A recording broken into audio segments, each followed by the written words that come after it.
name is Chen, and I would like to welcome you to day 2 of the TDK Ventures DX Week. So yesterday we discussed many different areas of AI and how it can be applied. We had speakers on the panel, and likewise today we also have fireside chats and panel discussions on the advancing of AI software. And today we would like to invite Arijit Sengupta from B Capital General Partner to give our opening remarks on what we can expect for today and a summary of what happened yesterday. So Arijit, please.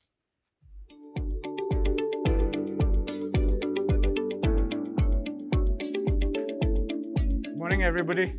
Can you all hear me okay? Yeah. Excellent. Thanks for making your way here. It's been a great first day, and I'm here to welcome everybody and kick off day 2. So what I'll do is, and I'll make this very brief, is quickly walk through some of the takeaways from yesterday, just to refresh everybody's memory, and then quickly talk through some of the highlights of the session today. First of all, I also wanted to thank TDK for pulling this event together. It's very impactful in my mind, and we're glad we got the opportunity to collaborate in a small way from B Capital to support this event. This is a topic which is very close to my heart. AI and generative AI and how it's transforming industry and the global landscape. Back in the days when AI was not a thing and we used boring terms like advanced analytics, I was an operator and built a public company where we were working on advanced analytics deployments and large corporations. I then founded an AI company, which we sold to a public company listed in the US. And today in B Capital, we run a $7 billion AUM fund, and we invest principally in tech and AI, healthcare, and climate. But I would argue that almost everything that we invest in, we look at the capabilities that AI can bring to transform that business model beyond just core AI companies which are working with other enterprises on helping them advance their AI agenda. So this is sort of a theme, a topic very dear to me personally, very dear to B Capital, and I think very topical in today's context. We had a great session yesterday. We started with a very informative and thoughtful fireside chat with Russell. I won't summarize the session, but I'll highlight maybe 2-3 things that stood out for me in the session. So I think the first thing that Russell highlighted is we talk about AI, we talk about cool tech, we talk about its transformational impact, but a large part of driving that is really the ecosystem dimension of it. And it relies on human capital, it relies on financial capital, it relies on policy being supportive, it relies on systems supporting all of that. So how does that ecosystem get built, and how does that support the deployment and build out of AI is going to be very critical. And we talked a little bit about how Singapore is sort of at the forefront of that. The second thing that stood out from Russell's session, which I think people sometimes forget about, is actually cool people are as important as cool tech. And by cool, I mean smart, competent, committed people, right? And I think that the analogy that Russell used is that a B- tech can actually make it with an A+ team, but the reverse is not true. And having been an entrepreneur and struggled through lots of B- and some C+ in my life, I couldn't agree more with that statement. And I think just being very mindful of that and bringing in the best of talent and creating an environment which is conducive to build talent, which is cutting edge and which is sort of embracing this whole AI opportunity is critical to driving impact. I think the second thing that stood out was a bit dramatic, but Russell said it, so I'll just paraphrase. He used the term that this is the second cognitive revolution.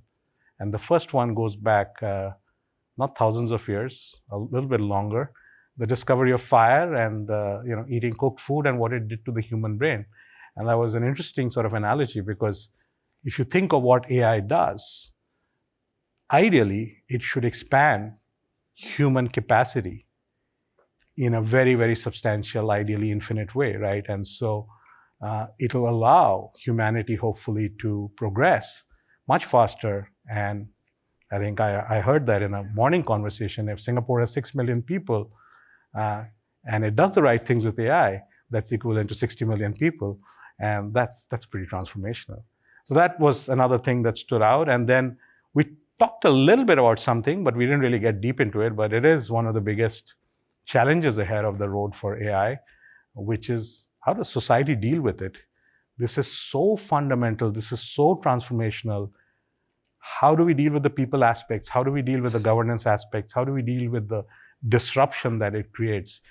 If you think of where AI is today, and let's look at Singapore, you could argue that chip manufacturing, which is a big part of the Singapore economy, as well as, let's say, autonomous vehicles, could be transformed overnight. The technology exists, but how do you get people to adopt it, and how do you get people to adjust to all the changes it'll make? That's a big, big problem, and I don't think governments, people, or the technologists have the answers yet. And these are some of the things that I think we will have to work through as a society to get to the next stage.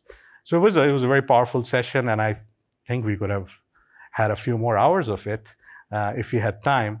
And then we sort of got into a more practical discussion on AI implementation, and we had a great panel with representation from Caro, from BCG, and from B Capital, and we talked a little bit about how does all this get applied in real life. And we had BCG talking about how they help clients such as banks and other industries, deploy AI in powerful ways. We had Caro talk about how they've built a relatively uncool business, used cars, into a very forward-looking business using computer vision and AI in the way they source cars, in the way they engage with customers, in the way they configure personalized insurance models and loan programs for their customers. And then we had B Capital talk a little bit about how we invest in AI companies, not just core, but around the edges of it. We talked a little bit about how we invested in a GPU acceleration company, which is around the edges of what the AI revolution will bring, and how we use it internally. And one of the big things that I'm actually tasked with within BCAP is how do we leverage the opportunity of BCAP of the opportunity of AI to transform the way we source, make investments, and manage our portfolio. And we have a team which actually is working on that. Not an easy problem to solve, but a problem which we feel needs to be addressed, otherwise we'll be left behind. So, while we invest in AI businesses, we need to drink our own Kool-Aid as well and apply it internally. And then we followed that up with something which I think resonated with both sessions, which is the role of AI and human capital. And that was fascinating as well. I think we talked about how we get this huge opportunity to get AI to change the recruiting process and make it much more impactful and accurate. And I think there was an interesting term that was used in the session, which is all the artificial intelligence in the world can't substitute for natural ignorance, which I thought was very apt. But we had some real life use cases of practitioners, psychologists, people in the recruiting business, startup founders who are seeing the applications of AI in both sourcing much better and aligning candidate profiles to the right job spec, to hiring better and also personalizing the experience for people who go through that process. So in a couple of very different dimensions, from a business standpoint to a people standpoint, we got some great insights on how AI is radically transforming the landscape, and how I think, which was a general message from everybody, that if we don't wake up and adopt the opportunity and the power of all that is bringing to us, we'll all be left behind. So a little bit of panic is always a good thing to move forward, and I think we did cover some of that. Today looks like an even more exciting session. So if you can have the agenda slide for today, please. Okay, awesome. So we're going to have two very interesting fireside chats with two very eminent people. Professor Chen, who's visiting, and he has many hats, and he's an academic, but I would say I describe him as a practitioner academic who's done a lot of cool things. And he spent a lot of his life in Pittsburgh and Carnegie Mellon doing some very core computing work. I won't hold the Pittsburgh part against him. It's not one of my favorite cities, but we're going to have Henry talk to him about some of the opportunities that he sees in the world of AI and how that is going to change the way we work and the way we live. And then we're going to follow that up with Henry having a fireside chat with Peggy, who's got an illustrious career as a technologist in many different hats.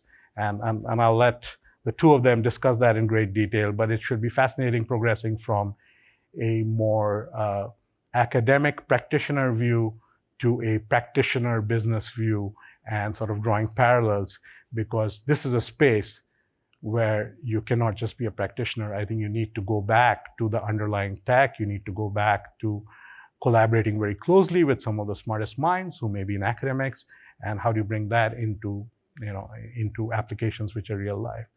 And they're going to talk about robotics specifically, which with the empowerment from AI, in my opinion, should be one of the biggest transformational opportunities.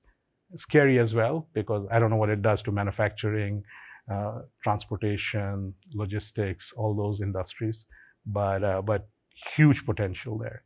And then we're going to follow that up with a session which is going to be led by Heng Xuan, today's moderator, as the moderator, where we're going to get into advancements in AI software. And this is a space which has just had huge change.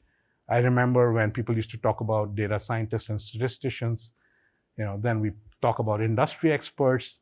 Now we talk about technologists and software, because essentially you could argue that software is empowering people to look at AI and its applications in a very transformational way. So that should be a fascinating session to sort of wrap up the day and look at some of these practical applications. And then we'll hand over to Kareem to sort of wrap up for the day. And I believe we have lunch and a little bit of networking after that. And hopefully people will find time to stay back and we'll all get a chance to chat. Thanks, and look forward to the whole day.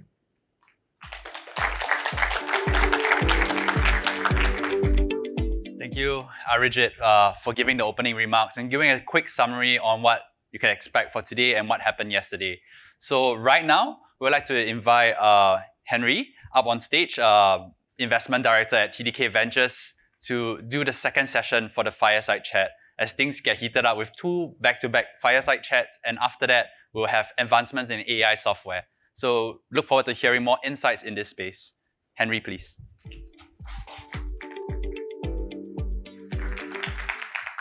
Hi, everybody. My name is Henry Huang. I see quite a few new friends here.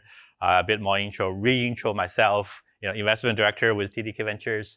As a electrical and computer engineer by training, I cover investment in computing, connectivity, robotics, and industrial in the firm. Today, it is truly my honor to have this fireside chat with Professor Tsuhan Chen to talk about AI. Professor, welcome on the stage.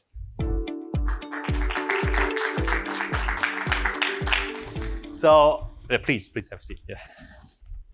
I'm sure that a lot of people in the room know Professor. He is the deputy president of National University of Singapore, also a distinguished professor there, a renowned expert in pattern recognition, computer vision, and machine learning. Professor Chen has driven effort in strategizing university research, mentoring researchers, and increased fundings for the school. I would especially mention that from 2017 to just last year, he served as the chief scientist of AI Singapore, a national program in artificial intelligence based in NUS. Prior to that, Professor Chen served as a professor of engineering with Cornell University and a chair professor at the Nanyang Technological University, Singapore. Just this morning, I learned that Professor has a lot of collaborations with CMU as well. Yeah. This is new to me. Thank you, Professor. No, thank you, Henry. Yeah. So this session will have about 15 minutes. I will discuss a few topics around artificial intelligence with Professor first, and later we'll open up for Q&As. If you have any sound questions, we can save for that time. So, Professor, as a prominent figure in machine learning and AI, I would ask you, what do you consider the most exciting trend in the AI research nowadays? Okay, let me try that. But before that, thank you, Henry. Thank you, all of you in the audience, for being here this morning to listen to me rambling about things and all of that. While we were preparing for the session, Henry told me that he knows many of you in the audience, and many of you I also know personally have advanced research, have invested and capture values out of technology, whatever you do. So I will applaud you for what you do. So please continue doing that. As an academic, as you heard from the introduction, I really appreciate all the effort from investors and founders and all of you that build up the ecosystem for AI and for many other things as well. So thank you for being here this morning. There you go. Good to see you. Yes. I told you I know some people in the audience also. Yes. So, but to that question, Henry, let me start out by saying that indeed I started my academic career actually firstly with Carnegie Mellon University, and as I mentioned to some of you earlier, that I did collaborate with the founding director of Robotics Institute at CMU, Takeo Kanade. He's a lovely friend and mentor and collaborator of mine. Really, when we started this whole journey, we didn't think of it too much or any at all. AI, in fact, it was probably during the time that when people thought AI was in its winter time, right? But for those of us working on research, really, it's progression, right? I personally started with signal processing. Anyone still remember this acronym called DSP? Yeah, it was a long time ago, right? There you go. So, and then I moved a little bit into machine learning, computer vision during my time with Carnegie Mellon. And all of a sudden, just last 10, 15 years, everyone labeled us, our researchers, as AI. I don't know why. It's just that we have been doing pretty much the same thing. Interesting to note, really, I think this wave of AI, in a way, trigger, I was going to say GPT. Generative pre-trained transformer. But GPT has also been around, starting from 1, 2, 3, 4.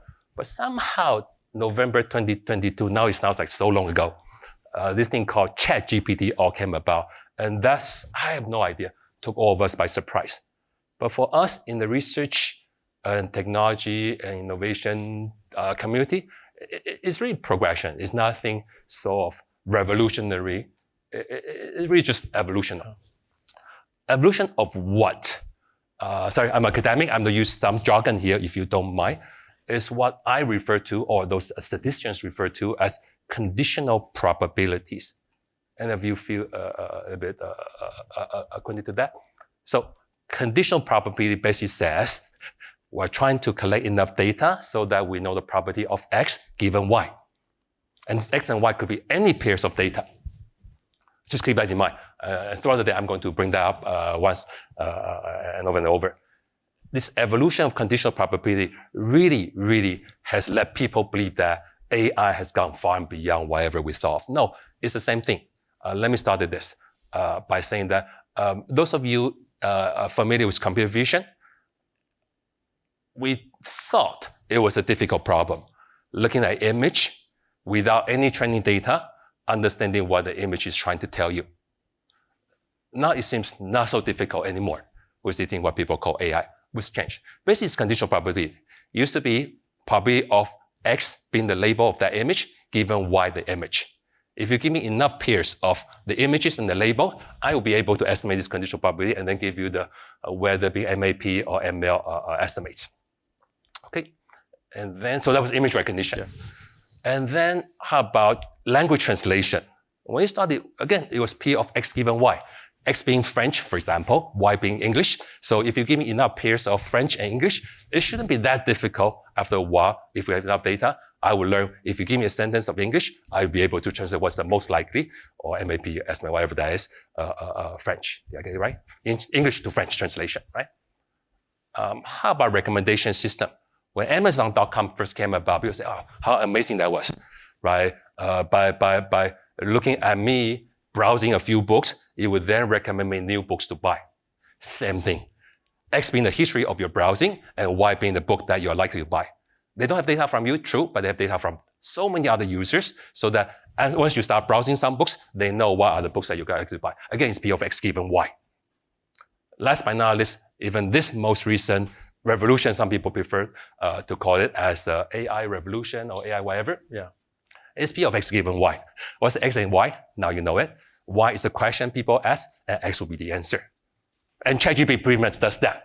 If you give enough data, you scout through New York Times, whatever, that has been copyrighted or not copyrighted, right? Then all of a sudden you'll be able to create answers given any questions to you. So P of X given Y. So I'm going to keep coming back to that. So therefore, back to your question, I know it's a long way of answering question. This AI revolution, to me, I don't know. Right? To me, it's more of an evolution of what we do all the time, which I call conditional probabilities. Yeah. That's very soundful. I mean, it reminds me back in my PhD time, and you must have learned about that. It's called, signal processing and image processing. Yeah. Basically, that was my PhD dissertation about. Yes. People don't talk about AI, a little bit of neural network, but it is nowadays it's AI, right? Yeah. And so it sounds to me, Professor, that there's not really anything fundamentally has been changed that leads to this AI renaissance. It's just a natural progression of conditional probability, if I get it correctly. Yes, yes. That's what I said. And of course, what people would say, talk about this time is that this time because there's more data and there's faster computation, and that's what create this new wave of AI. And that I also agree, right? But the fundamental algorithms really have not changed that much over time. I see. Yes. So, in the past, couple of years, there's a lot of development around AI models, right? And how do you see the future of AI model development? And what specific advancement you expect, like in the near future? Okay, so let me try this one. This is an interesting one. The phrase models is also become actually more popular in recent years, right? So again, you talk about DSP, right? It is true. How come everyone? And I'm going to guess it started with this large language model, and now everything is a model, right? Again, to me, it's conditional probabilities, right? So the idea is that people ask, is this model of modeling of data progressing to the point that it can model everything? I think almost yes. Of course, it really depends on what everything that you're asking about. I always joke about this, right? People ask, how many parameters do you need in order to do this and that? I said, really, it depends on what this and that is. I'm going to go back to high school geometry. In 2D space and 2D function, y is f of x, you need how many parameters to specify a line? 2, right? And in 3D, you need how many parameters to specify a plane? Anyone take? 3, yes, okay. So you don't need that many parameters, right? Of course, real world problems such as GPT, such as even computer vision requires more than that. But really the idea of how this model evolves, I would say is really so much dependent on the problem and the phenomena you're trying to model. People then say, oh, if you want to model what human brains function, what has been said? Human brains has close to 100 trillion synapses. I'm not a biologist. Any of you brain scientists will probably correct me. But yeah, then you can argue that if the aim of AI is to be as close as to human brain as possible, which statement itself I would challenge. But anyway, so if we stay with that, then yes, you probably need 100 trillion parameters to model everything that you would like to solve. But it seems like we're getting there. If you ask NVIDIA, Jensen Huang probably say that we're getting there already. Yes. Yes. So, we at TDK Ventures, we really like, because we are deep tech investors and we like to do, thesis-driven investment. And what we would like to do is we call it deep explorations. And before we get into any investment, we spend somewhere between 3 to 6 months, pick a domain and do a deep dive, understand the technology and business trending side. So we have been looking at foundation model for a while. What we observe, as Professor, you pointed out, is there's a trend of the model become bigger and bigger. Yes. Yeah, ChatGPT-1 come out 2018 has 117 million parameters. At that time, people think, wow, that's complex. The recent ChatGPT-4 have 1.7 trillion. Yes. Several order of magnitude bigger. That's a trend of become bigger. But at the same time, we notice that say the latest Llama 3 model has several different flavors. The lowest one only have 8 billion parameters, but still have very decent performance, right? So how do you see like the model? I mean, how big the model will be, and how small will the model be, in your view, Professor? Yeah, that's a good question. And when you mention those numbers, that got me thinking. It's a kind of a easy answer. It really depends, right? It depends on the problem you're trying to solve. Oh, actually, I mentioned that just a few minutes ago, right? It really depends on the problem that you're trying to solve. I would say this, when it comes to machine learning or what's called AI now, it really has a lot to do with your comprehension of the data, right? So even I just said that this AI revolution more recently really is a lot triggered by the amount of data that's available and of course computation. Back to your question, Henry, if you think about the data and the number of parameters that we need in the model to model the data, again, that's why I keep saying that it really depends on the problem and the phenomenon you're trying to model, right? But it can probably be said that you need, let's say, if you have a model of, I'm keeping it simple, 100 parameters, the reverse question can be asked, then how many training data points you really need to train that model, right? That's the kind of a reverse question. Along the same line, if you think about how, if you have a problem that's really, really so nonlinear, I'm using these jargons, I know, then you definitely need more models. But with more parameters in the model, bigger, you will also need more data to train, right? That is very true. There's no free lunch. It's kind of like, you can keep growing your model, but in the meantime, you will then need more and more training data to train the model. So maybe I'll come back to this point, is to really, I would like to encourage people, not investors, I know you know how to invest already, I'm not going to comment on that, but for the researchers and the technologists to start thinking about AI as not something that you just keep throwing data and some magic will happen.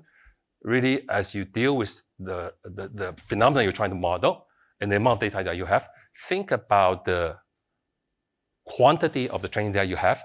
Yeah, that will actually determine how many parameters you can train. That's very true. And the quality of the data you have. We talked about this quite a bit in AI recently. Yeah, because garbage in, garbage out, if you keep throwing noisy data or even unreliable data, right? Or missing data, right? And then last but not least, I always want to talk about the dimensionality of data. This one is a bit tricky. Let me try to build that up. Before I go deeper, many of you, some of you at least have a background in either image, computer vision. In your investment, in your research, are you more on the side of the language, text? Are you more on the side of image and vision and robotics? If I can get a show of hands so that I know how deep I want to go into this. If I have to pick one side. Yes? No. How many of you are more on the text or the coding side? And how many of you, okay, thank you. And how many of you are more on the image, vision, robotic side? Okay, now I can go deep. Thank you. Oh, we have more vision guys than text guys. I love that. Lovely crowd. Okay. Lovely crowd. Right? I didn't know that. I love that. Okay, think about this, right? It's not always straightforward. This I have to go back to my, as I mentioned, mentor, Takeo Kanade, and one of his researchers called Simon Baker, during the days of really 30 years ago, when we started working on face recognition. If you look at what E2 and the companies have, and the other company have done, is really amazing. It's really amazing, right? Okay, but think about this. Simon, myself, we're working on this thing called super resolution. Yeah, many of you have image processing backgrounds. You know what that means. If you have a camera that doesn't have enough resolution, what do? You take not one picture, but multiple pictures of whatever you're trying to capture, and then you do whatever magic that you can create an image that has higher resolution than what the sensor has. So super resolution. And then the people at CMU start thinking about, what if we're not trying to apply super resolution to any images, but rather to human facial images only? Okay, now the idea of dimensionality comes about. If we're trying to enhance the resolution of an image, let's say facial image, 16 by 16, that's very low. 16 by 16 is very, very low, right? If you have this, you can even, but back in the days, right, we work on face images of 16 by 16 pixels. If every pixel has 8 bits, grayscale image, we're not even talking about colors, think about the possibilities of how many images can be represented by those 16 by 16 pixels. That'd be 2 to the power of, sorry, I'm changing with mathematics, I know. 2 to the power of 16 by 16 by 8, right? 8 bits. How large is that number? Those of you working on calculator, you can try. It's a huge number. It's a really huge amount.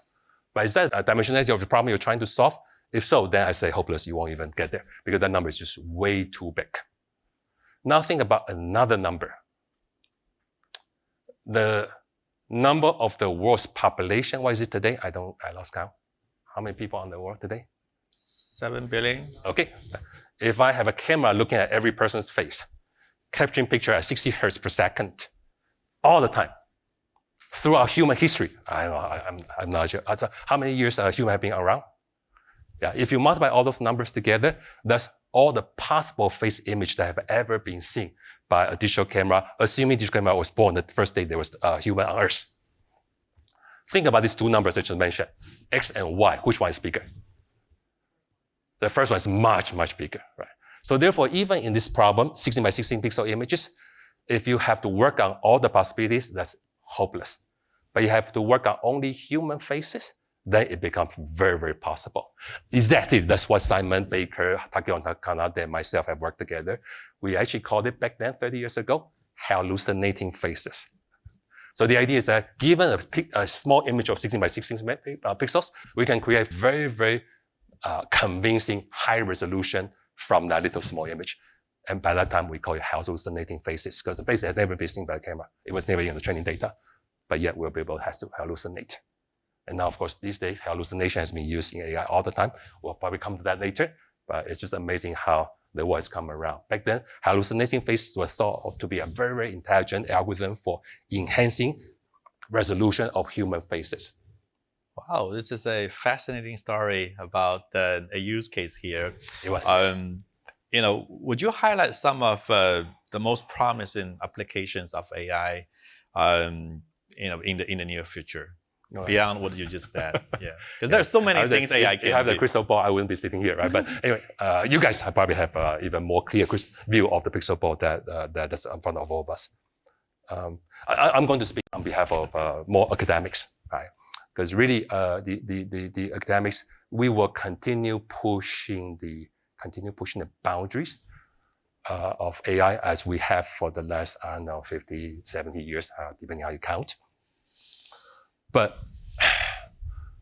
all of these have to come into reality. I'm not talking about just investment, ventures and all of that.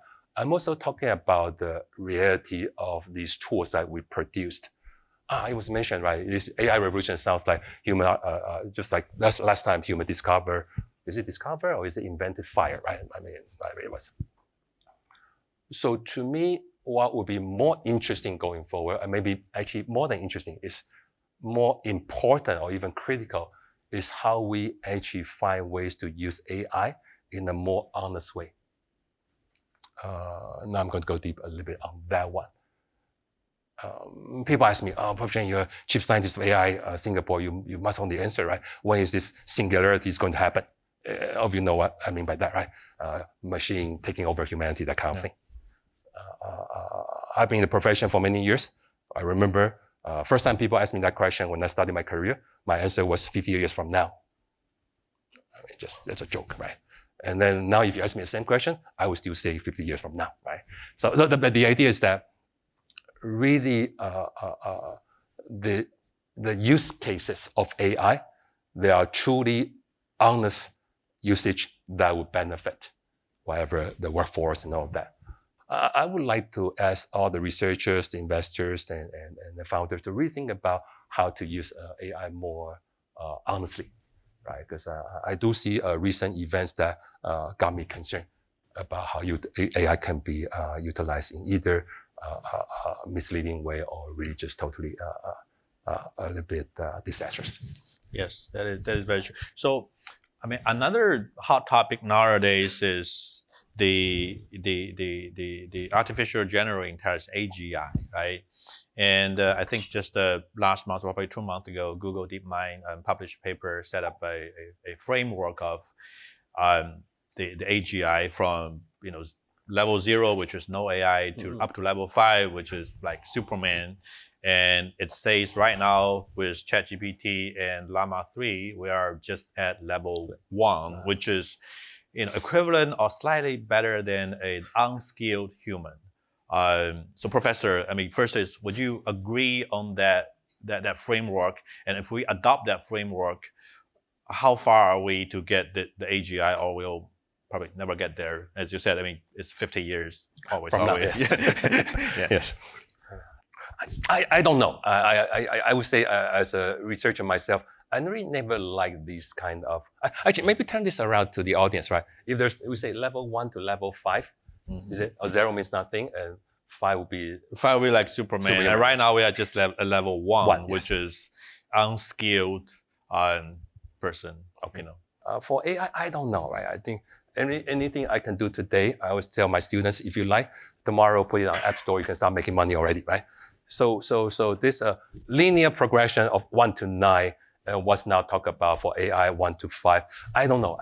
I feel that it really depends on the applications, right? Give an example, right? Those of us working on face recognition back then, we thought we're going to have our job for life because human faces, so many varieties, different lighting, different facial expression, different poses. How is it even possible, right?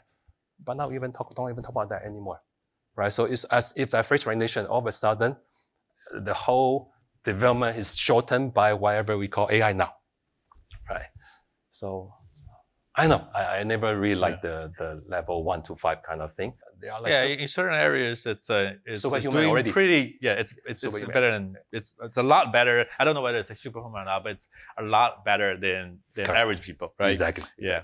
So you touched this a little bit already in terms of like concern related to privacy and data security with increasing capability of AI. How do you think, from the research perspective and application perspective, how do we like address those concerns? I would like people to be honest, right? Meaning, but that's a lot to ask, right? Honest in the sense of really knowing AI from a more fundamental point of view. I don't know how to say this.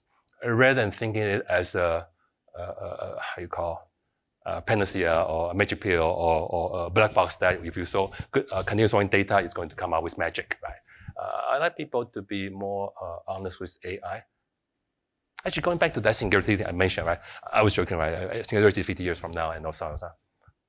But if you think about this, instead of calling this just AI, that's more recent phenomena, how about data, right? How about, remember before AI, there was things called big data. There was time, no one talked about that anymore. There was still, some of you still think about deep learning. No one talk about that anymore. Now everything's just AI, right?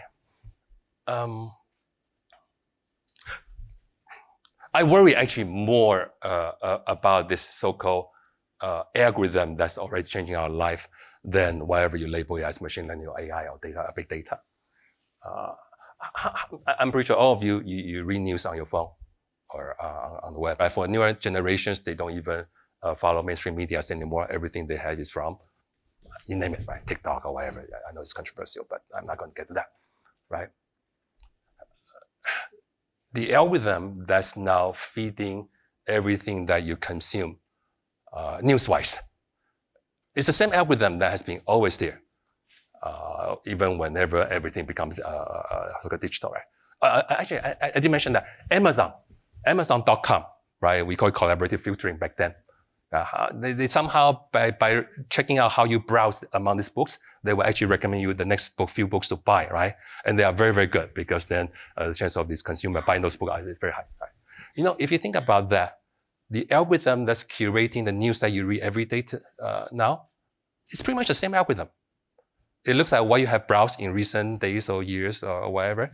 The algorithm knows what kind of a news that you're more attractive to, and then feed you more, right? And now you know what I'm getting at, right? So it's the same algorithm that we as the community created many years ago for trying to sell you more books is now influencing people's views. I'm not talking about just politics, I'm talking about everything, right? The news that you read every day is curated in the name of personalization. We didn't think too much. We try to give you something personal. Peggy, right? If you Google this, I give you something. Henry, you go the same thing, I give you something else because you have different browsing history. That's all. But I worry more about that algorithm that's already, I'm going to say it, dividing our community, our society, not just politically, economically, everything else. I worry more about that than say this singularity AI taking over humanity. And that will be 50 years from now. But whatever we consume I always ask these people, think about this a little bit more. Yeah, you do read news, and I hope you do, through a recommendation system, through an aggregator sometimes, through a social media platform, whatever it is, right? You just always be aware that there's the algorithm that's catching your browsing history. You don't even need to click these days anymore. Just because your eyeball is on that page a bit more, we know what you like, right? And then keep feeding you more. Right? Just keep that in mind. It's the algorithm that's dividing society, unfortunately, without any bad intention. Really, we were trying to sell more books, right? And really, just that revelation, I think, to me, came about maybe a few years ago. I said, "Wow, we better do something about it." So yes, is AI development too fast, too slow? I'm not going to go Elon Musk. That's right. It's just that. Really, rather than think about AI and all of that, think about this fundamental thing we call algorithm that's already influenced our lives daily and maybe not so nicely. Yeah. So another thing is very interesting to us in TDK Ventures, the AI giving the increase of the models, and there's obviously a boom of computing capability, which consume a lot of energy, right? And there is concern about AI data center is gonna just eat that much of electricity. And how do you see that evolved, and will that become a bottleneck for the next AI development, or we'll just solve it? Okay, so I'm going to hit on two things based on that question. First is that true? Yes, it is. And that's why if you think about NVIDIA and what Jensen says every day, right? It's a lot about how to provide that computation hardware so that you can solve all these difficult problems. And he's right. I really admire what NVIDIA and the companies does.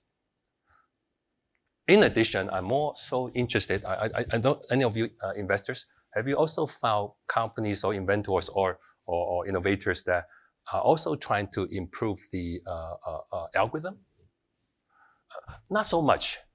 Not so much. Right. I would probably say that there's already work on like optimizing the model I mentioned earlier. So Llama 3 optimized to shrink it to that by itself. Yeah. I mean, people start thinking about how to do at the foundation model perspective how to do that. But I'm not aware of many people software people are really optimized the algorithm, optimize the application so that more on the energy consumption perspective. Maybe there are. I mean, I don't know. If you've seen anyone, let me know. I want to invest. Right? But I think that's. I think Henry, you hit the nail on the head. That's exactly what I'm hoping to see. I do want to see more, again, honest scientists, researchers think about that problem. Yeah, it's been said already, right? If you're the AI or cloud, whatever, you're consuming as much energy as a city, that kind of thing. I'm not going to go that. But true, right?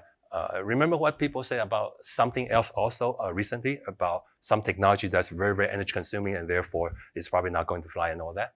Cryptocurrency. People talk about that. Okay, that's much is true or not is a different debate. But I worry, right? I don't want AI to get into that.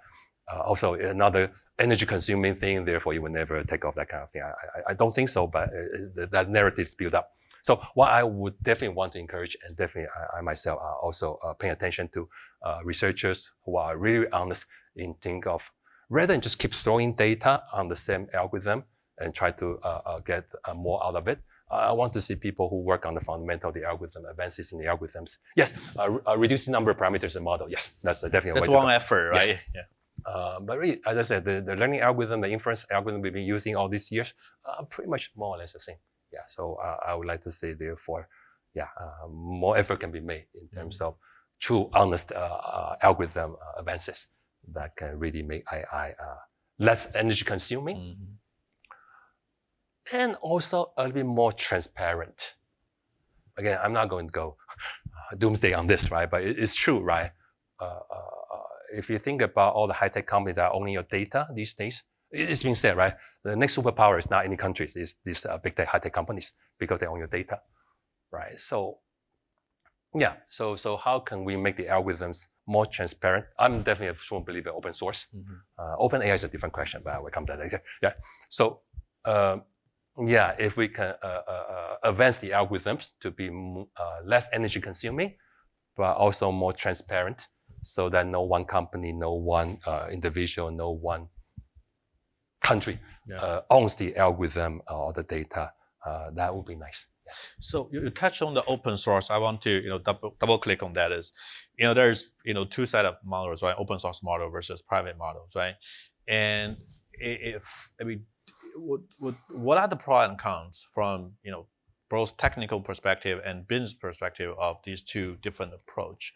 And I want to add a little bit. I mean, a lot of enterprise, as I interact with, have concerns about data privacies, and they don't want to share their private data to an open source model because that's their bread and butter core competence. Yeah. I mean, how do you see that? I'm definitely a strong believer of open source. Done, right? But as someone who also oversees my university's innovation enterprise professor want to start a company, shout out to Prof. Benjamin T, who's sitting there in the back. He's created at least by now 5 companies, right? So he's one of my professors that's the most brilliant and creative in terms of creating companies, right? It's a balance. Yeah. So therefore, when it comes to companies that are more based on algorithm and software, we want to be careful about that, right? How can you be both open source and then creating values for the companies, the algorithm that they develop? It's not an easy question to be answered. That said, we have done it, right? I mean, it's not the first time we talk about software company owning their own data algorithm. I'm not so worried. I just want to say that, we want to be aware. It's an open source model and it's everything keeping to yourself.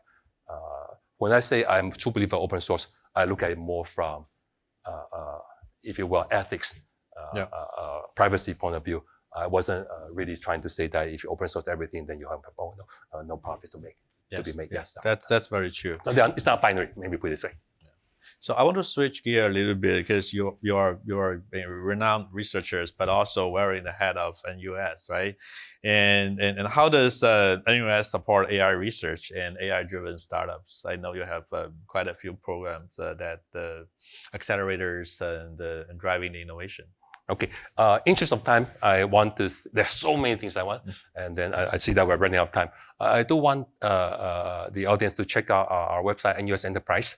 So NUS Enterprise is the innovation and entrepreneurship arm of NUS. We're part of NUS, but we focus more on supporting professors, myself included, right? Professor Benjamin T, and quite a few others, right? To bring their innovation from their labs into companies and eventually profit making. Of course, that's what we do. So please check us out with all kinds of programs. And Prof. Ben actually himself is also, as a Vice President of Innovation Enterprise at NUS, is leading a lot of those efforts. Any of you heard about Block 71 in Singapore? You have to know about Block 71.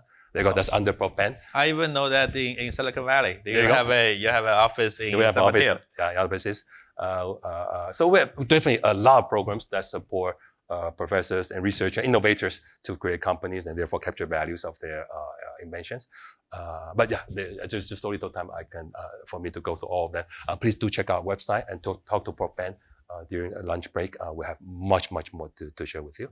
We also have strong connection with both, I was going to say, another university in Singapore that's very much technology driven. It's called Nanyang Technological University, NTU. So NUS, NTU, together with Temasek, we have already built up a network of what I call ecosystem to, again, support companies of all kinds. Yeah. Deep tech companies, that's what we say. And by the way, we TDK Venture invest one of the spin-off of Nanyang Technological University called Ampersand. Yeah. And they're doing, solid state transformer. Amazing. And please invest some NUS companies. Absolutely. Yeah. We're looking into it as well.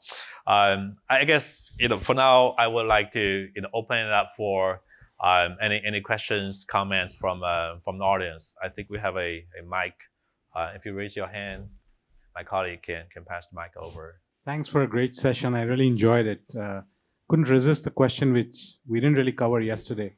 How do you think society is going to be able to adopt all these changes that are happening through AI advancements, and what is your advice to all of us on that topic? Yeah, I think now I can advise any of you really I say be honest, be truthful to what AI does and what it doesn't do. But I do have. I use it as a joke all the time, but we talk about humanity discovering fire, right?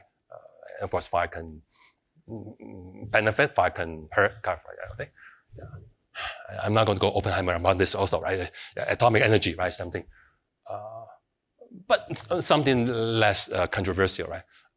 I remember this, right? When we say about this industry revolution, right? When horses are replaced by automobile, they did not complain. They couldn't, even they did, right? But it just happens, right?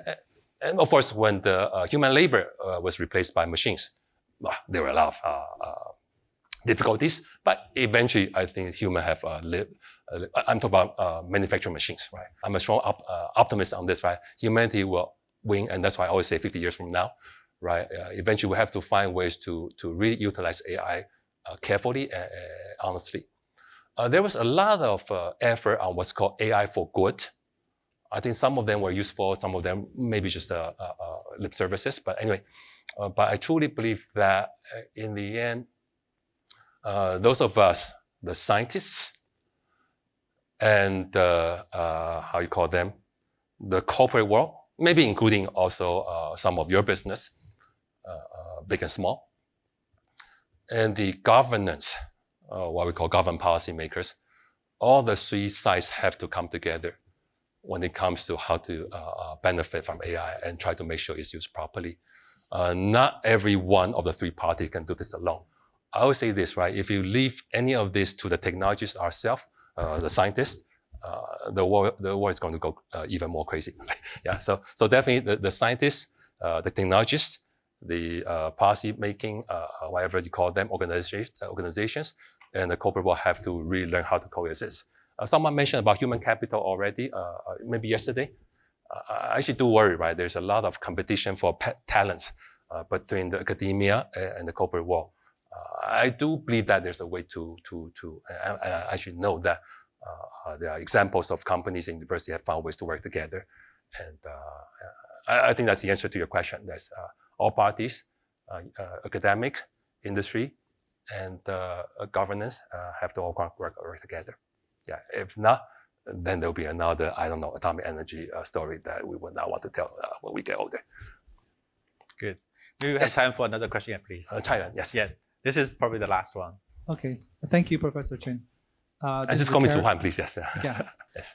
Follow the question just now from the previous audience that you talk about the algorithm personalized, customized information sent to a user based on data. Yeah. Then if it's let to go freely, does that amplify the division, that only send you things you want to see?